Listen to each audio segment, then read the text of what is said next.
بہت مصروف رہنا بھی خدا کی ایک نعمت ہے۔ ہجوم دوستاں ہونا، کسی سنگت کا مل جانا، کبھی محفل میں ہنس لینا، کبھی خلوت میں رو لینا، خدا کی ایک نعمت ہے۔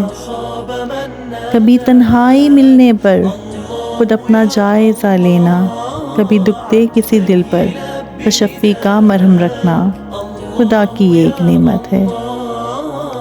کسی آنسو کو چن پانا، کسی کا حال لے لینا، کسی کا راز ملنے پر لبوں کو اپنے سی لینا، خدا کی ایک نعمت ہے۔ کسی بچے کو چھو لینا، کسی بوڑھے کی سن لینا، کسی کے کام آ سکنا، کسی کو بھی دعا دینا، خدا کی ایک نعمت ہے۔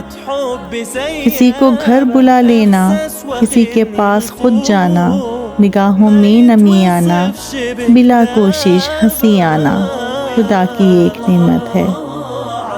تلاوت کا مزہ آنا، کوئی آیت سمجھ پانا، کبھی سجدے میں سو جانا، کسی جنت میں کھو جانا، خدا کی ایک نعمت ہے۔